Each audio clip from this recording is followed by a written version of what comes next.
Thank you for downloading the book from the Royal.com free e-library, http Royal.com, all books by the author, http Royal.com author Havel Vaclav HTML, the same book in other formats, http Royal.com book Havel Vaclav Politika I Solvest HTML, enjoy reading. Vaclav Havel Politics and Conscience. As a child, I lived for some time in the countryside and I remember well one of my impressions of that time. I went to school in a neighboring village along a country road winding through the fields, and on the way I saw on the horizon a tall chimney of some hastily built factory, most likely producing military products. After all, then there was a war. She belched thick brown smoke that stained the sky. Every time I saw this spectacle, I had a strong sense of the wrongness of what was happening.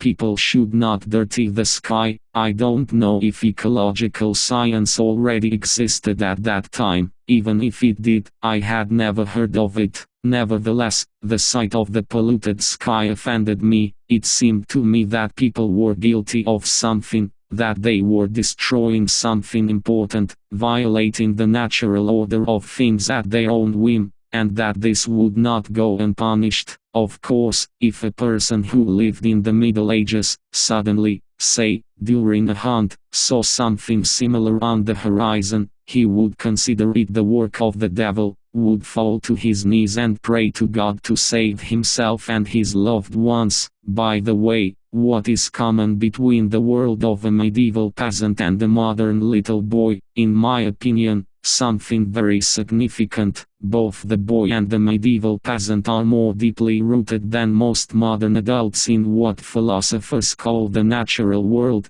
or Lebenswelt. They are not yet alienated from the world of their own direct experience, a world where there is morning and evening, down, earth, and up, sky, where the sun rises every day in the east, crosses the firmament and sets in the west, where such concepts as home and foreign land, good and evil, beauty and ugliness, near and far, rights and obligations, still denote something living and certain. They are still rooted in a world where there is a difference between what is familiar and therefore becomes our concern, and what lies beyond its horizon, that enigmatic before which we can only humbly bow. Our original self serves as a personal witness and confirmation of this world. It is the world of our living experience, not yet indifferent, since we are personally attached to it in our love, hatred, reverence, contempt, traditions, in our interests, and that unclouded by analysis meaningfulness from which our culture is born. This is the area of our inimitable, inalienable, inexpressible joy and pain, the world in which, through which and for which we are somehow responsible, the world of personal responsibility. In this world,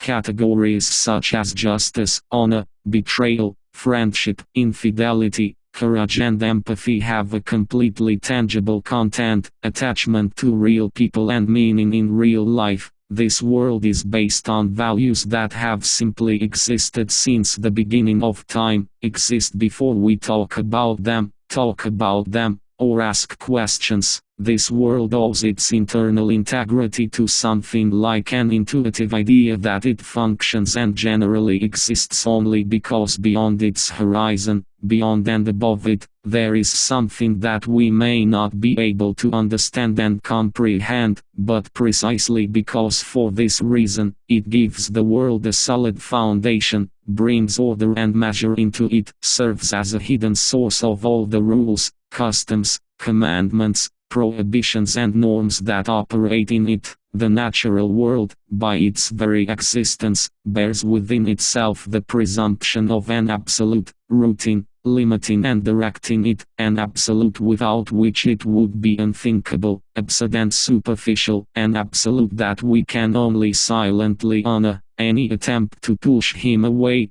to possess him, For me, a pipe that stains the sky is not just an unfortunate technical error, an oversight of people who forgot to take into account the environmental factor in their calculations, which can be easily corrected by installing the appropriate filter. I see something more in this, a symbol of an error that seeks to overcome the boundaries of the natural world and its norms, to turn it into just a personal matter, a matter of subjective preferences and feelings, illusions, prejudices and whims of a just person. This is a symbol of an error that denies the binding significance of personal experience, including involvement in the riddle and the absolute, replacing this personal absolute as a measure of things with a new, man-made absolute, devoid of mystery, free from the whims of subjectivity, and therefore impersonal and inhuman. It is the absolute of so-called objectivity, the objective, constructing a universal image of the world. Modern science thus breaks through the boundaries of the natural world, which it can perceive only as a prison of prejudices, from which we must break out into the light of objectively established truth. The natural world seems to this science only an unfortunate remnant inherited from backward ancestors, their immature childhood fantasy. At the same time, of course, she cancels as a mere invention and the most important pillar of our natural world. She kills God and takes his place on the empty throne, in order to keep the order of things in her own hands from now on as its only legitimate guardian and serve as the sole legitimate arbiter of any truth. After all, in the end, only science is able to rise above individual subjective truths and replace them with a superior. Although modern rationalism and modern science are the creations of humans, creations that, like everything we create, were formed in our natural world, they now methodically push it into the past, deny, ridicule and shame, and, of course, colonize it at the same time. Modern man,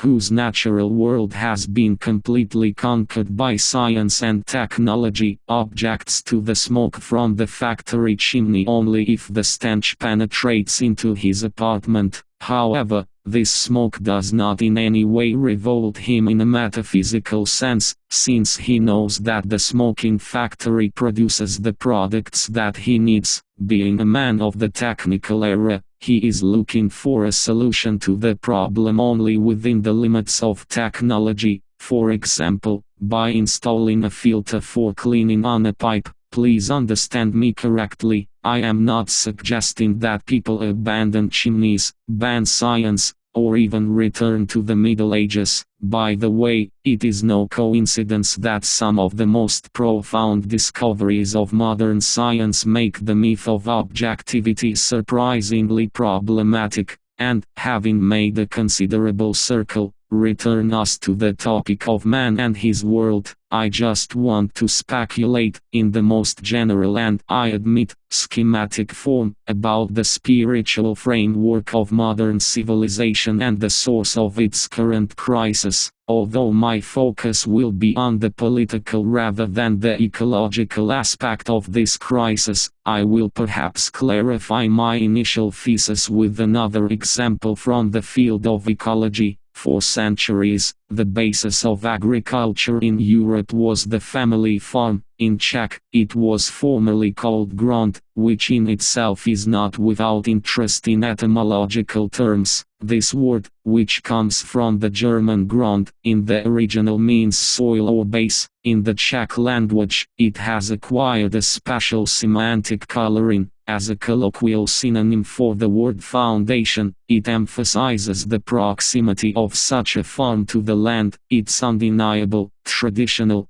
given authenticity and reliability. Undoubtedly, family farms became the source of endless, constantly escalating social conflicts of the most diverse nature, but at the same time, one thing cannot be denied: such a farm was rooted in the surrounding area, proportionate and harmonious with it. Its practicality is confirmed by the work of many generations of peasants and its fruits. This economy also had the optimal proportionality of the scale and varieties of all its attributes: fields, lawns, borders, forests, livestock, domestic animals, wells, roads, and so on. For centuries, no farmer thought to conduct a scientific analysis of his farm. Nevertheless, it was a generally satisfactory economic and ecological system, within which everything was held together by 1,000 threads of mutual meaningful connections that guaranteed its sustainability and stability of production. Unlike today's agro-complexes, the traditional family farm was self-contained in terms of energy. Although such a farm faced various disasters, it was not there cause adverse weather conditions, loss of livestock, wars and other disasters were not the work of the farmer. Undoubtedly, modern agrarian and social sciences can also improve agriculture in 1,000 ways: increase its productivity, reduce the proportion of heavy manual labor, eliminate the worst manifestations of social inequality in the countryside. But this is possible only if modernization is determined by a certain modesty and respect for the mysterious structure of nature, as well as the appropriateness associated with it, inseparable from the natural world of personal experience and responsibility. Modernization simply should not be an arrogant and megalomaniac invasion of an impersonally objective science represented by a freshly minted agronomist or a bureaucrat serving a scientific outlook. However, it is precisely this unacceptable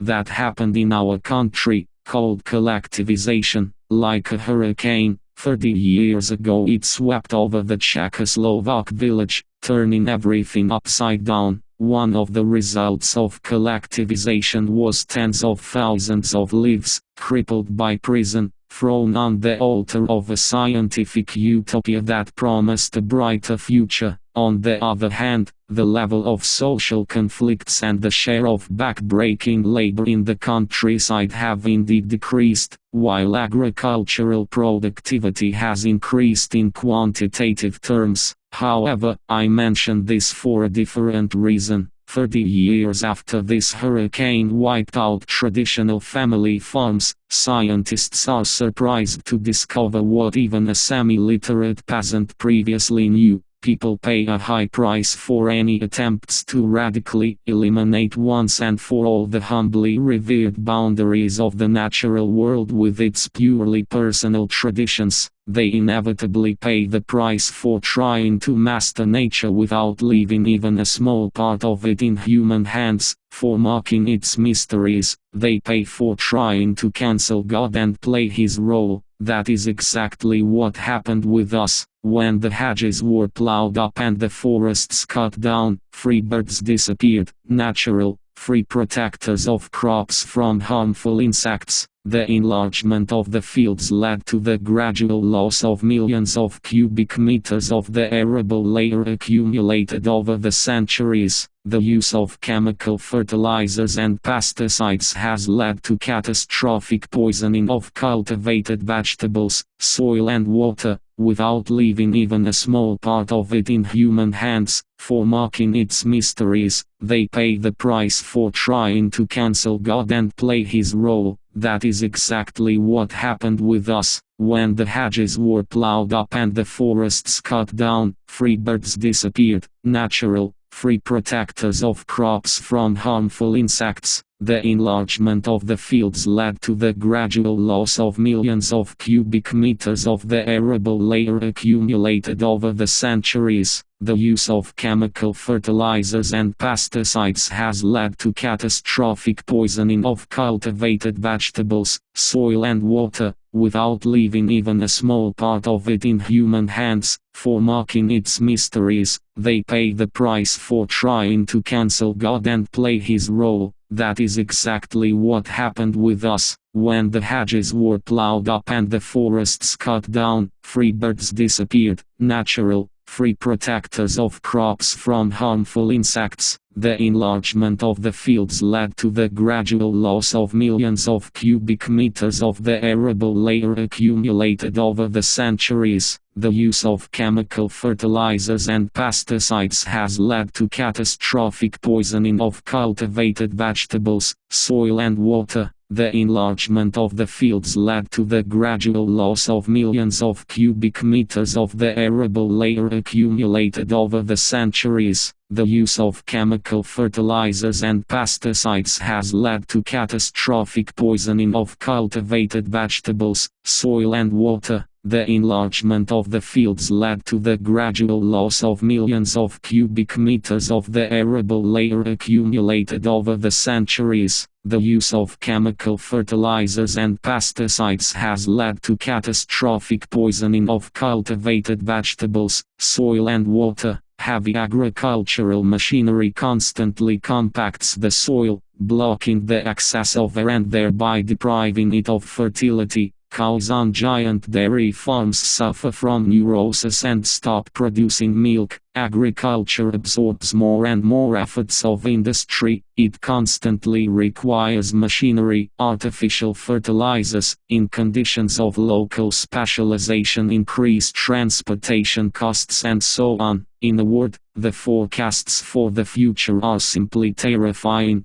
And no one knows what surprises the coming years and decades will bring us. A paradox arises. In the era of science and technology, people are convinced of their ability to improve their own lives by understanding and using the complex structure of nature and its laws. But in the end, it is not they who win, but these laws. People thought that they could explain and conquer nature, but as a result they destroy it and lose their hereditary connection with it. But what awaits a person cut off from nature? In the end, it is the latest scientific discoveries that prove that the human body is just a very busy crossroads of billions of organic microparticles, their complex contacts and interactions with each other, which together form a mega-organism that envelops our planet. We call it the biosphere. It is not science as such that should be blamed for this, but the arrogance of a person living in a scientific era. Man is simply not God, and attempts to become God entail cruel consequences. Man has eliminated the absolute horizon of his relations, rejected the personal pre-objective experience of life in the living world and locked in the bathroom personal consciousness and conscience as something purely private, not related to anyone else. Man rejected his responsibility as a subjective illusion and replaced it, as it is now becoming clear, with the most dangerous illusion of all, a fiction of objectivity devoid of everything concretely human, a fiction of a rational understanding of the universe, and an abstract scheme of historical necessity. On top of all this, man has placed the concept of a scientifically calculable and technically achievable general welfare which needs only to be worked out in research institutes and transferred to industrial and bureaucratic factories for implementation. The fact that millions of people will be sacrificed to this illusion in scientifically organized concentration camps does not bother modern man, unless he himself finds himself behind barbed wire and thereby will be returned overnight to his natural world. For the notion of empathy belongs to this abolished realm of personal prejudice, which has given way to science, objectivity, historical necessity, technology, and bureaucracy, all of which, being impersonal, have nothing to worry about. They are abstract and anonymous, always utilitarian, and therefore a priori innocent. That millions of people will be sacrificed to this illusion in scientifically organized concentration camps, modern man does not care, unless he himself finds himself behind barbed wire and thereby will be returned overnight to his natural world. For the notion of empathy belongs to this abolished realm of personal prejudice, which has given way to science, objectivity, historical necessity, technology, and bureaucracy, all of which, being impersonal, have nothing to worry about. They are abstract and anonymous, always utilitarian, and therefore a priori innocent, that millions of people will be sacrificed to this illusion in scientifically organized concentration camps. Modern man does not care unless he himself finds himself behind barbed wire and thereby will be returned overnight to his natural world. For the notion of empathy belongs to this abolished realm of personal prejudice, which has given way to science, objectivity, historical necessity, technology, and bureaucracy, all of which, being impersonal, have nothing to worry about. They are abstract and anonymous, always utilitarian, and therefore a priori innocent. For the notion of empathy belongs to this abolished realm of personal prejudice, which has given way to science, objectivity, historical necessity, technology,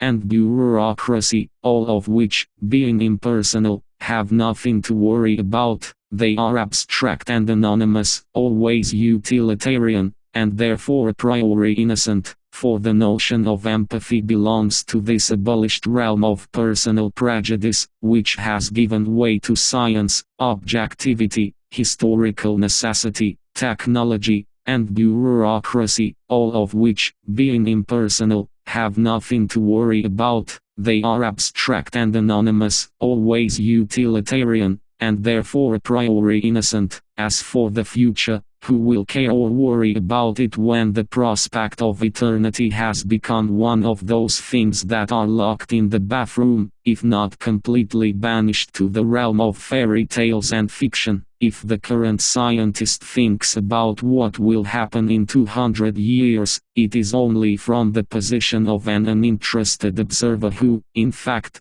does not care what to study: the metabolism of a flea, the radio signals of pulses, or the volume of the world's natural gas reserves. And the modern politician, he has no reason to care about the future, especially if it might interfere with his election. In the event that he lives in a country where elections are held, of course, the Czech philosopher Vaclav Balagrodsky convincingly shows that the rationalistic spirit of modern science, based on abstract logic and the presumption of impersonal objectivity, has not only a natural scientific father, Galileo, but also a father in politics, Machiavelli, who first formulated, albeit with a hint of malicious irony, political theory as a rational technology of power. It can be said that for all the complexity of their historical evolution, the origin of the modern state and modern political power should be sought precisely here, that is, again, at the moment when the human mind begins to free itself from humanity, from personal experience,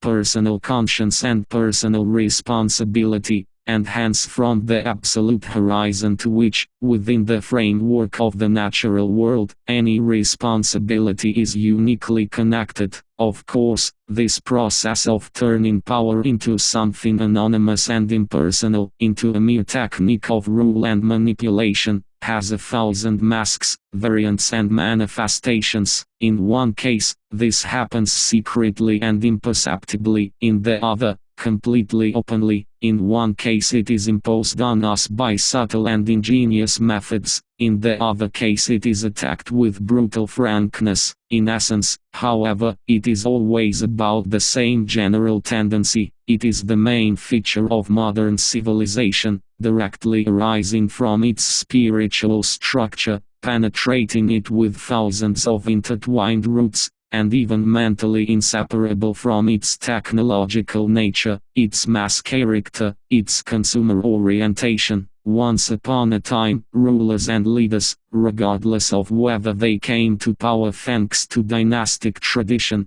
the will of the people, a battle won or intrigues, were personalities in all their originality, with their human faces, still to some extent personally responsible for their actions, like good ones and bad ones. but in modern times they have been replaced by a manager, a bureaucrat, an hierarchic, a professional ruler, a manipulator, a master of management technologies, manipulation and obfuscation of meaning, a cog in the state mechanism with a strictly predetermined role. This professional ruler is an innocent tool of innocent anonymous power, whose legitimacy is connected with science, cybernetics, ideology, law, abstraction and objectivity, that is, with everything except personal responsibility to specific people, to neighbors. The modern politician is transparent. Behind the mask of prudence and the fact diction you will not find a trace of a person rooted in the system of the natural world by his sympathies,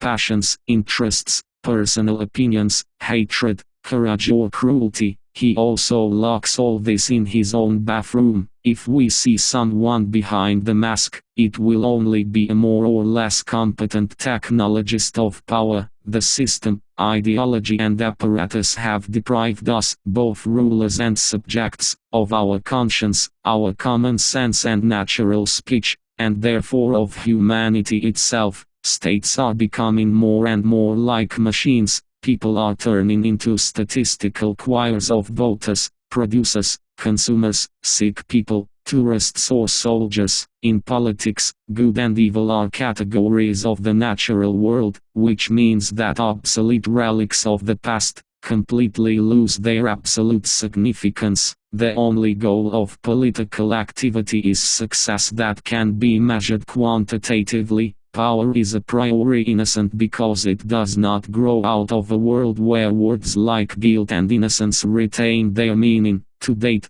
totalitarian systems have become the most complete embodiment of this impersonal power. As Balagrodsky points out, the depersonalization of power, the conquest of human consciousness and human speech by it, is successfully tied to the extra-European tradition of the cosmological perception of the empire, the identification of the empire as the only true center of the world with the world as such, and the idea of a person as its exclusive property. However, as the emergence of totalitarian systems clearly shows, this does not mean that modern impersonal power itself is an extra-European phenomenon. In reality, everything is exactly the opposite. It was Europe and the European West that gave, and in some ways imposed on the world, everything that today underlies such power: the natural sciences, rationalism, scientism, the Industrial Revolution, and revolution in general as a fanatical abstraction, the expulsion of the natural world into the bathroom, the cult of consumerism, the atomic bomb and Marxism. And it is Europe, democratic Europe, that today is stunned to face the fruits of this dubious export. This is evidenced by the dilemma of today, whether to resist the reverse re-export of these goods once exported from Western Europe,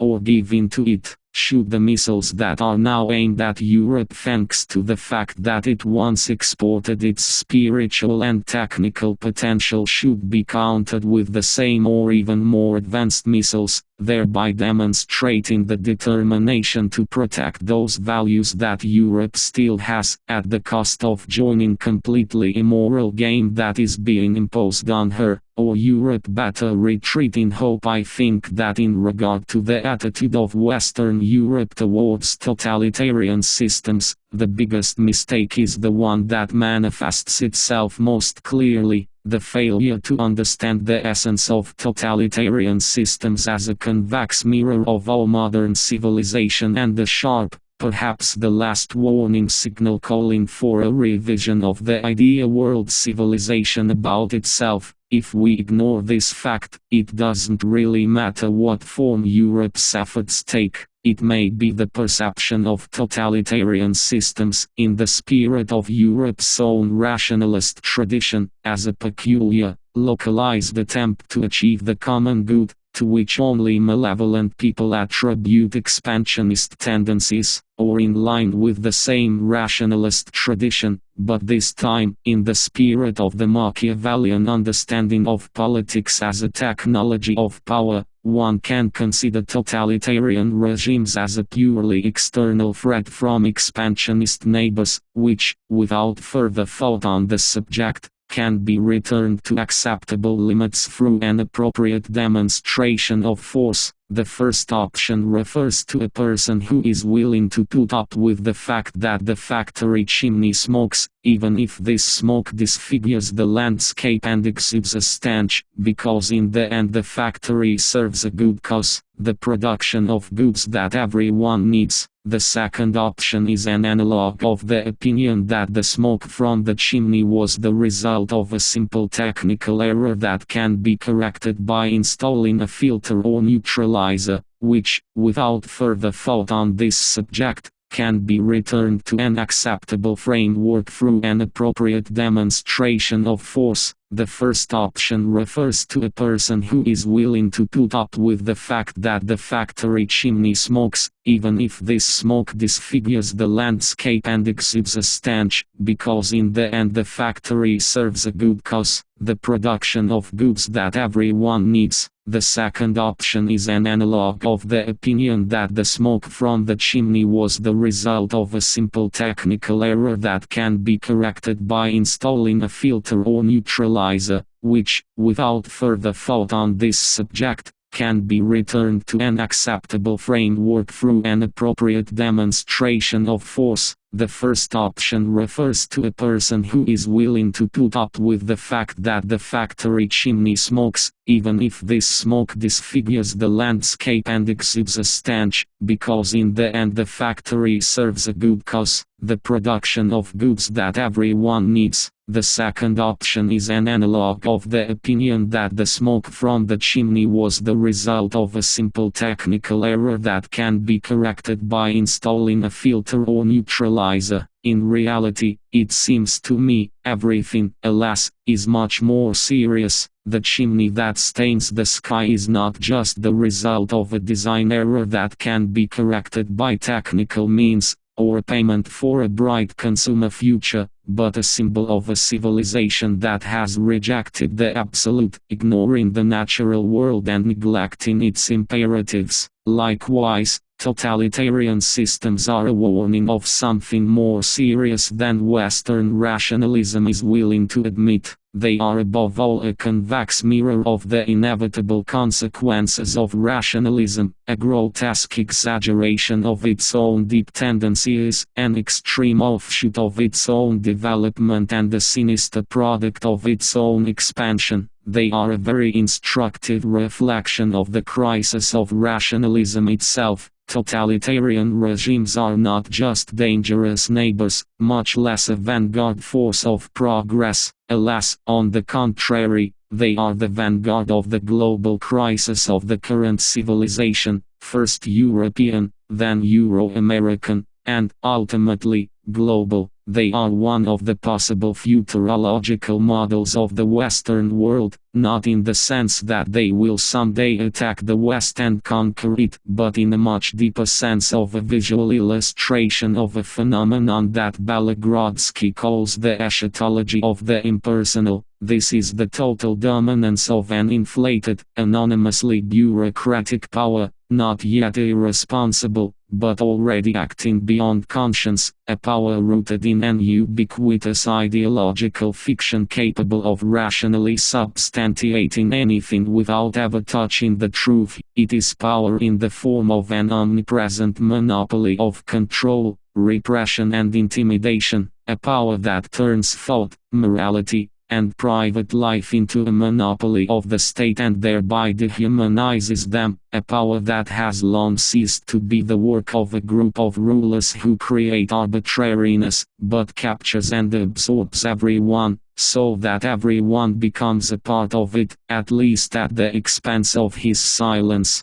No one in particular has such power, since power itself owns everyone. This monster is not controlled by people, but on the contrary, let me repeat, Totalitarian power is the gravest reminder for modern civilization. Maybe there are generals somewhere who think it's best to just wipe these systems off the face of the earth, and then everything will be fine. But this is no different from the story of an ugly woman trying to get rid of her ugliness by breaking a mirror that reminds her of her. Such a final solution is one of the typical dreams of an impersonal logic that is able, as the very term final solution vividly reminds us of, to turn its dreams into reality and thereby make reality a nightmare. Such a decision will not only not eliminate the crisis of the modern world, but, if after its incarnation someone remains alive at all, it will only aggravate it. Having burdened the already weighty account of the current civilization with new millions of victims, it will not stop its latent movement towards totalitarianism, but will accelerate it. It will be a Pyrrhic victory, for the victors after such a conflict will inevitably resemble the vanquished far more than anyone today is willing to admit or can imagine. Here is one small example. Try to imagine how huge the Gulag archipelago would have to be built in the West in the name of patriotism, democracy or progress, in order to place there all those who refuse to participate in these efforts, whether out of naivety, out of principle, fear or malice. No evil has ever been eliminated by suppressing its symptoms. You have to deal with its cause, i.e. from time to time I have the opportunity to talk with Western intellectuals who visit our country and decide to include a visit to a dissident in their travel program, some out of genuine interest or desire to understand and express solidarity, others out of simple curiosity. Dissidents, along with monuments of Gothic and Baroque architecture, are obviously the only thing that can interest a tourist in our monotonously dreary atmosphere. These conversations are usually instructive. I learn a lot and begin to understand. The most common questions I get asked are,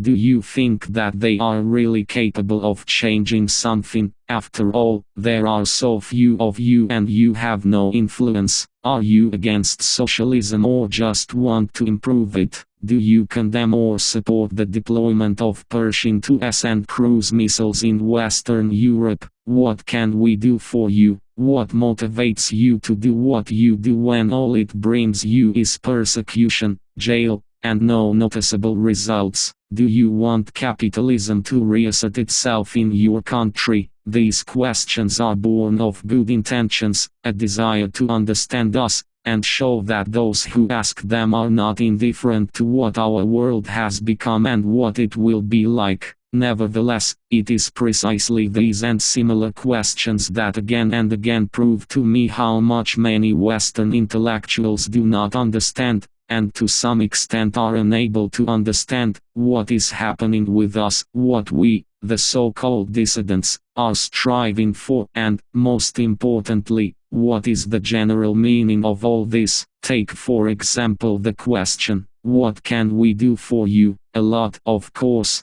The more support, interest and solidarity we have from free-thinking people around the world, the less danger we have of arrest and the stronger the hope that our voice will not remain a voice crying in the wilderness. And yet, at the bottom of this question lies a misunderstanding. Ultimately, the main thing is not to help us, a handful of dissidents, avoid prison for some more time, and not even to help our two peoples, Czechs and Slovaks, to find a slightly more prosperous and slightly more free life. These peoples must first of all help themselves. They too often expected help from others, depended too much on it, and too often they were disappointed. Either the promised help was denied to them at the last moment, or it led to a result directly opposite to their expectations. In the deepest sense, something else is at stake. How to save all of us, both me and my interlocutor. Isn't it about something that concerns us all equally? Are my uncertain future or my hopes not his uncertain future and hopes? Is my arrest not an attempt on his life,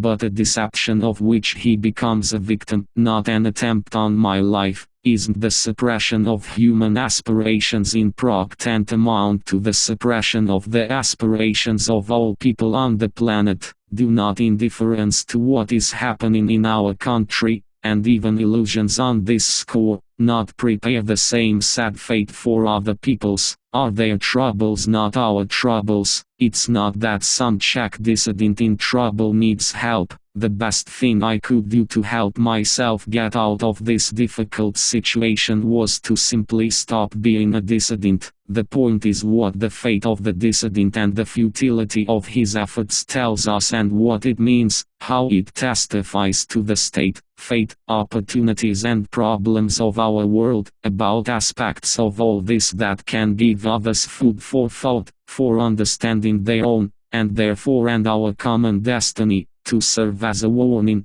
challenge, danger or lesson for those or the question of socialism and capitalism. I must admit, it makes me feel like I was transported into the last century. It seems to me that these completely ideologized and often semantically confusing categories have long since lost their relevance. A different, deeper question, equally relevant to us all, is relevant here. Can we in any way revive the natural world as a genuine arena of politics, make the personal experience of people again the original measure of things, put morality above politics and responsibility above our desires, give human society meaningfulness, to return the content of human speech, to restore the independent, organic and full of dignity of the human I, as the focus of any social activity, responsibility for us, since we are created for something higher,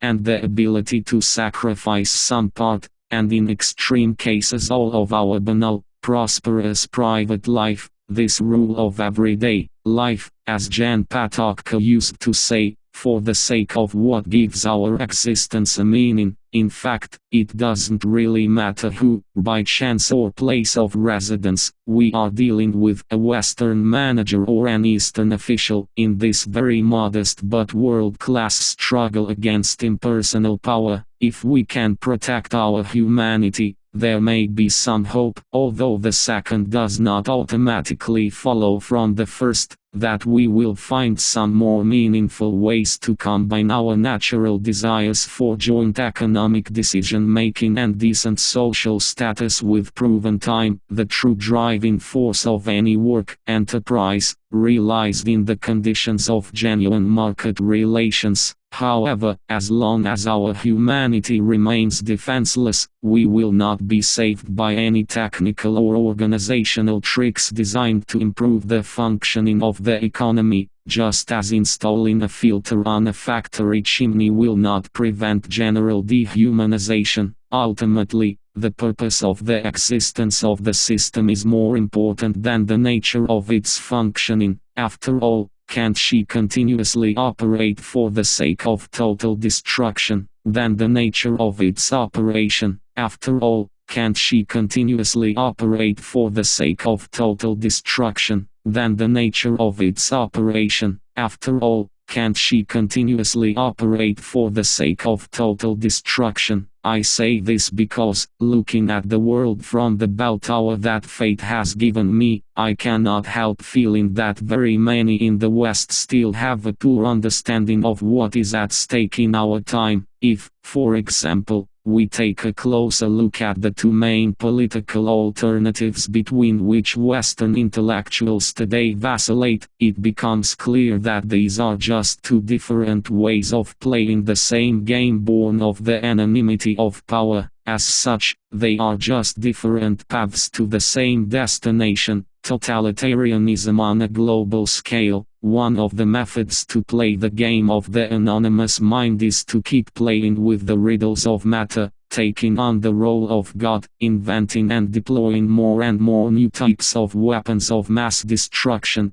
designed, of course, to defend democracy, but in reality only more and more relegating democracy to the level of an unlivable fiction into which socialism has long since become in our half of Europe. Another form of this game is a seductive-looking pool, engulfing so many kind and sincere people, the so-called struggle for peace. Of course, this is not always the case, but very often I get the impression that this pool is the work of the same insidious, all-pervading impersonal power, which plays the role of a more poetic tool for the enslavement of human consciousness. Please note that I am talking about the impersonality of power as a principle on a global scale in all its manifestations, and not just about Moscow, which, in truth, simply cannot organize something as powerful as the modern peace movement. However, in the world of rationalism and ideology, what better way to neutralize an honest, free-thinking person,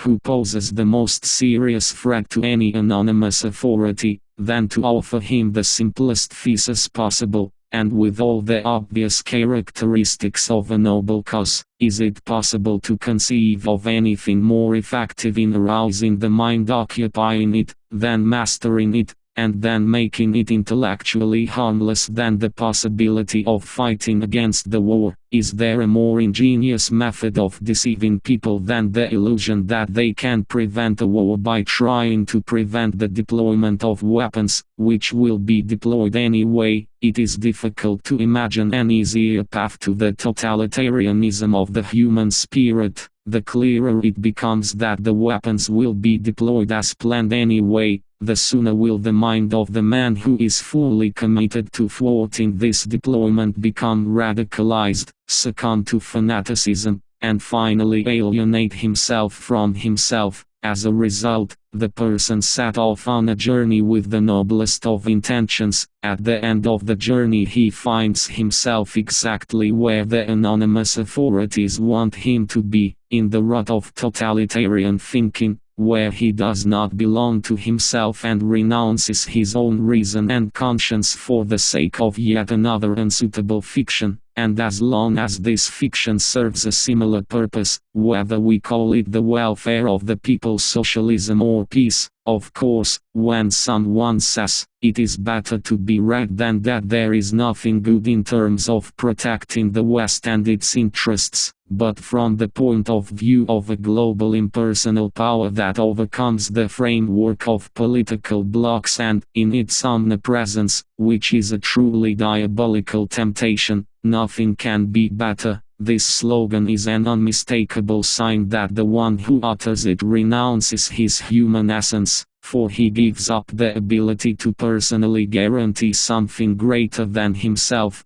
and thereby sacrifice, in case of emergency, life itself for the sake of that which gives life meaning. Patočka once remarked, "A life that does not want to sacrifice itself for the sake of what makes up its meaning is not worth living it." It is in the world of such lives and such a world, that is, where the rule of everyday life reigns, wars are the easiest to start. In such a world, moral barriers, guaranteed by the courage of the greatest self-sacrifice, do not stand in their way. There the door is wide open to the irrational and sure of our interests. The absence of heroes who know what they are dying for is the first step on the way to the piles of corpses of those who are exterminated like cattle in a slaughterhouse. The slogan "better to be red than dead" does not irritate me as a manifestation of capitulation to the USSR, but terrifies me as a manifestation of the refusal of Westerners from any claims to a meaningful life and their acceptance of impersonal power as such. After all, the true meaning of this slogan is that there is nothing in the world for which it would be worth giving one's life. However, without the horizon of the greatest self-sacrifice, any sacrifice loses its meaning, and then nothing is worth anything,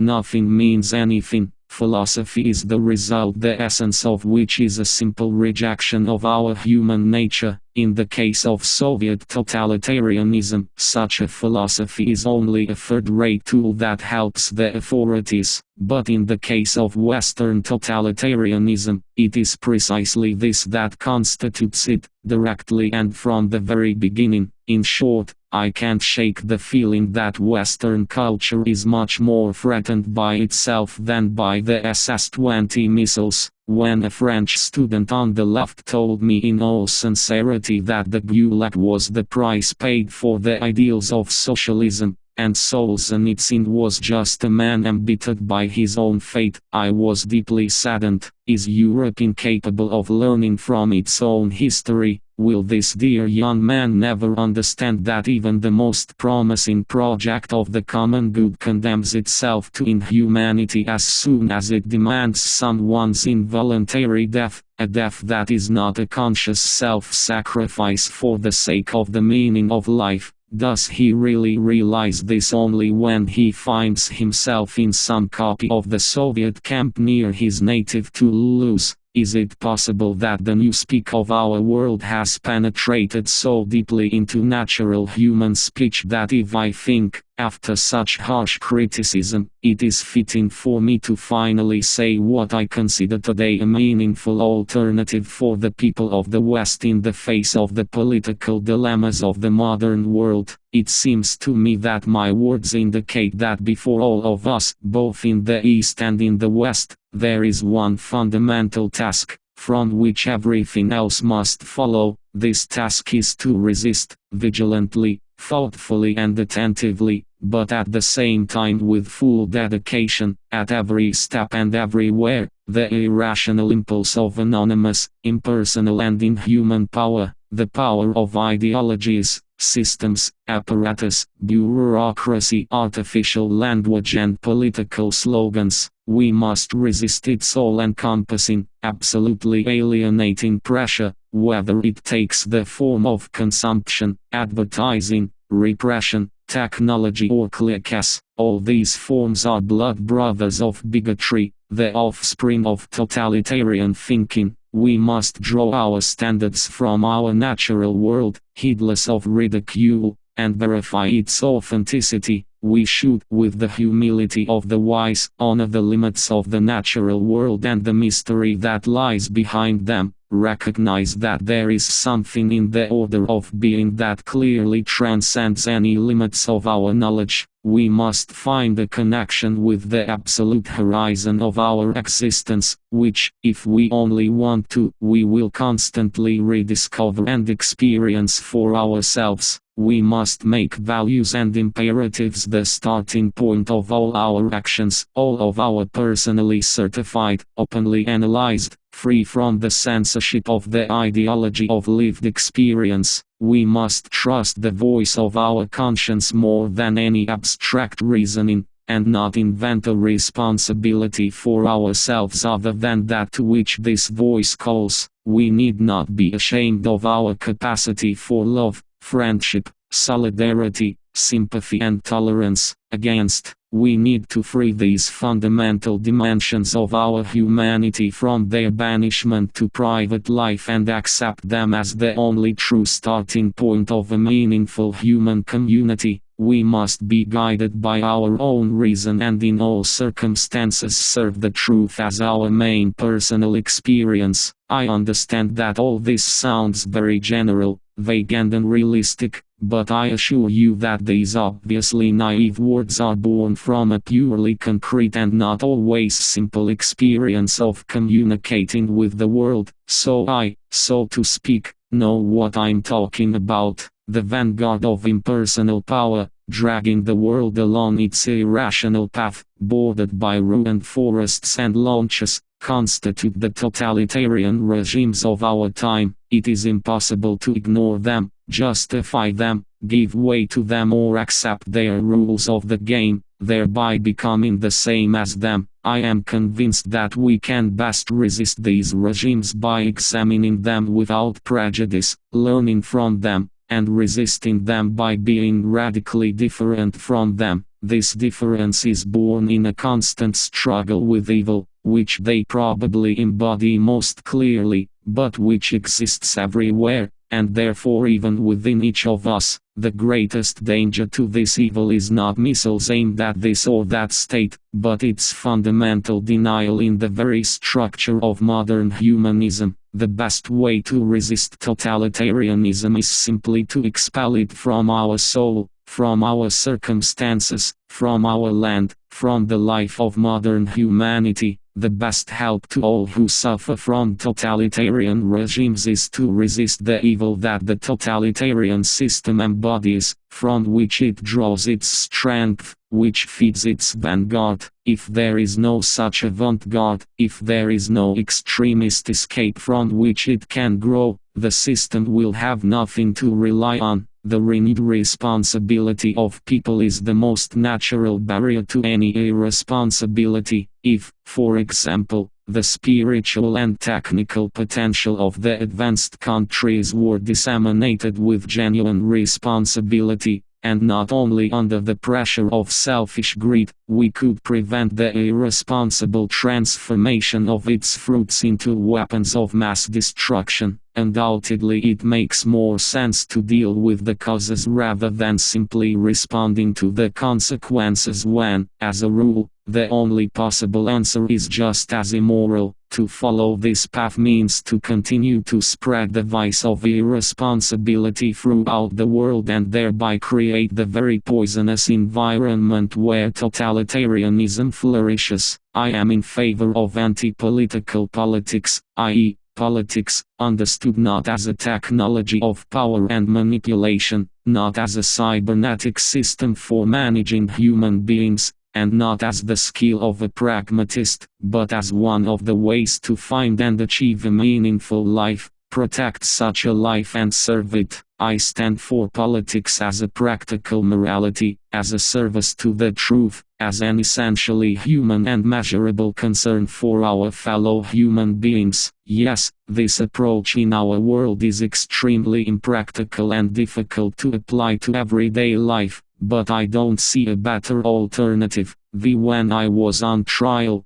and then when I was serving my term, I saw firsthand what great value and good power international solidarity has. I will be eternally grateful for all its manifestations. I do not think, however, that we, those who seek to tell the truth in our conditions, are in an asymmetric position, or that we alone should ask for help and expect it, that we ourselves cannot help those who help us. I am convinced that what in the countries of the Soviet bloc is called dissent is a unique experience of our time, the experience of living on the very bastion of dehumanized power, and these dissenters not only can, but are obliged to analyze their experience, talk about it and pass it on to those who were lucky enough not to experience all this for themselves. Thus, we also have the opportunity to somehow help those who help us, to help them in our common interests, in the interests of humanity. What I call anti-political politics is one of the most important results of the analysis of this experience. Effective implementation of this idea is possible, even if, due to the very nature of such a policy, it is impossible to calculate its consequences in advance. Its results will undoubtedly be fundamentally different from what the West considers the criteria for success in politics. These consequences are hidden, indirect, long-term and difficult to measure. Often they exist only in the invisible space of public consciousness, subconsciousness and conscience, and it is almost impossible to determine their significance in this area and the extent to which they contribute to the development of society. However, it becomes obvious, and I think that this conclusion has the most important universal significance, that one person, seemingly powerless, if he publicly pronounces the word of truth and is ready to answer for it with all his being and life itself, is ready to pay a high price for it, has, oddly enough, more influence than thousands of anonymous voters. Although formally he is deprived of the right to vote, it becomes obvious that even in today's world, and especially on that open bastion where the winds blow the strongest, people are able to oppose their own experience and the natural world to innocent power, and thereby show that it is guilty, as the author did the Gulag archipelago. It becomes obvious that truth and morality can become new starting points in politics and even today have undeniable political power. The warning of one brave scientist, exiled somewhere in the province, terrorized by an uncomprehending society, spreads over all continents and appeals to the conscience of the powerful of this world much stronger than all the attempts of entire brigades of hired propagandists, as if talking to themselves. It becomes obvious that purely personal concepts like good and evil retain their unambiguous meaning and are able to shake the seemingly invincible power with all its armies of soldiers, policemen and officials. It becomes clear that politics should by no means be left to professionals and that a single electrician, obeying the right call of the heart, revering something greater than himself, and free from fear, is able to influence the very history of his country. That purely personal concepts like good and evil retain their unambiguous meaning and are able to shake the seemingly invincible power with all its armies of soldiers, policemen and officials. It becomes clear that politics should by no means be left to professionals and that a single electrician, obeying the right call of the heart, revering something greater than himself, and free from fear, is able to influence the very history of his country. That purely personal concepts like good and evil retain their unambiguous meaning and are able to shake the seemingly invincible power with all its armies of soldiers, policemen and officials. It becomes clear that politics should by no means be left to professionals and that a single electrician, obeying the right call of the heart, revering something greater than himself, and free from fear, is able to influence the very history of his country. Yes, anti-political politics, politics from below, human politics, not apparatus politics, politics that comes from the heart, and does not grow out of abstract theses, is possible. It is no coincidence that this encouraging experience was obtained here, on our gloomy bastion, living by the rule of everyday life. We must go down to the very bottom of the well in order to see the stars. Speaking about Charter 77, Jan Patočka used the wording solidarity of the shocked. He thought of those who dare to resist impersonal power, defy it with the only weapon they have, their own humanity. Doesn't the prospect of a better future depend on a kind of international community of the shocked, which does not recognize state borders, political systems and power blocks, stands aside from the traditional political game, does not pretend to titles and positions, seeking to transform into a real political force that phenomenon, over which the technologists of power laugh, the human conscience? Thank you for downloading the book from the Royal.com free e-library, http://royal.com. Leave a review about the book, http://royal.com. Comment Havel Vaclav Politika I Sovost HTML. All books by the author, http://royal.com. Author Havel Vaclav HTML.